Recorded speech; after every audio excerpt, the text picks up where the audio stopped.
friends, it's Sandy with Sandy Cogdale Designs. Thanks for stopping by my Zen Den today to do a little bit of card making. Today I'm doing a video for the August Oh So Inspired Collaboration Hop. It is hosted by Alicia, also known as Crafty Al. This is where a group of us get together each month and use the same piece of inspiration to create something new. This month we are inspired by a card that was made by Tina S.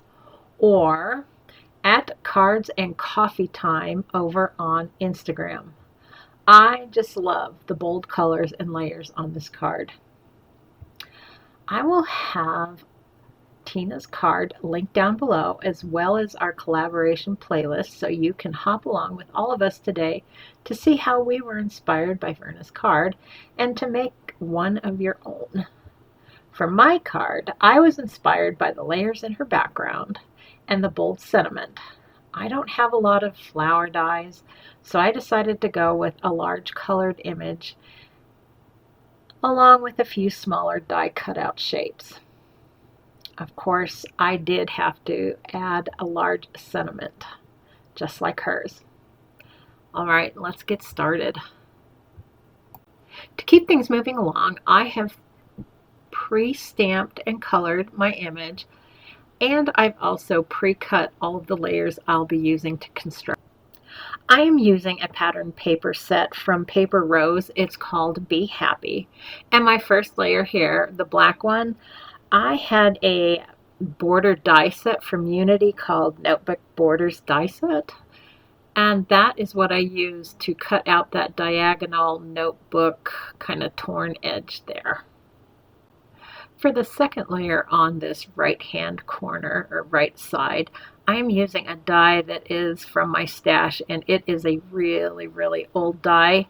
I'm not certain who the manufacturer is. It's been around a long time, and back in the day I didn't catalog or keep track of anything I was buying, so I have absolutely no idea where this die came from, but I thought it was just perfect for the bee theme on this card. I'll go ahead and just use a little bit of liquid glue and get that adhered to the right side of my card. I have stamped and colored my little friend here on a piece of cardstock that I cut out using a hexagon die shape. This stamp set is from Unity Stamps, and it is called This Stings. After I got done looking at it and coloring it, I decided it was a little bit too bright, so I tried to tone it down just a little bit using some mustard seed Distress Oxide ink around those edges. A little bit later, I'm actually going to take a gray Copic marker and go over the total thing, trying to get that to tone down just a little bit. It's just a bit too bright for me. Now, I really loved the big bold sentiment that Tina put on her card, so I decided I would put one on mine. I am using the die cut set from Trinity Stamps. It's Simply Sentimental Hugs, and I've got that cut out and put together. I've also got it on some little phone tabs, and I want to get that adhered to the bottom of my card so I know exactly where I want to place my other little pieces, my colored image, and then the other three little hexagons that I've cut out to add to the card. To help me with the placement of my three little hexagon, I'm going to use some temporary double-sided adhesive to adhere my colored image on my card. I don't want this card to be completely on top of the card. I'm going to have it hanging off the side, and I'll trim off that edge. I just felt like it was a bit too big, and it was going to kind of mess with my design by having the whole colored image show. So I'll get that put on and just trim that off. There are two things I love to have on my cards, and that would be dimension and just a teeny bit of bling. Since I popped up the Hugs sentiment and the This Stings sentiment, I really needed to pop up my colored image. I am using a 1mm foam tape. To me, that is just enough. It's not too much. It doesn't present any problems when you go to mail your cards, but it does give you that little bit of lift. Even though the foam tape has adhesive on the back, I use a little bit of liquid glue on top of that, and that's not so much to make sure that it sticks down, although that is helpful.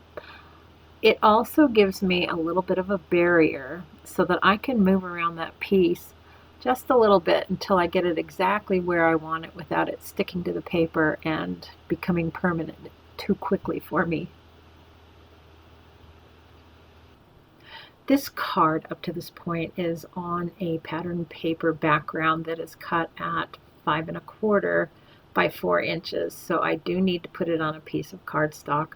I thought black would be perfect, so I have a piece of black cardstock that is cut to the A2 size, which is 5½ by 4¼ and I will just use a little bit of liquid glue to get that adhered to the cardstock.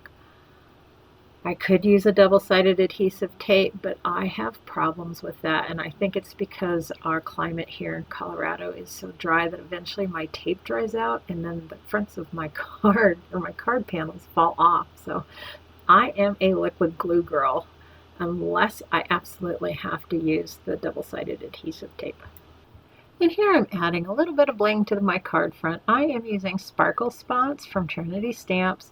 I'm using their black sparkle spots, and the yellow ones are called Sunshine. All that we have left to do is add this to a card base. Now this particular card looks just a little bit different from my sample card.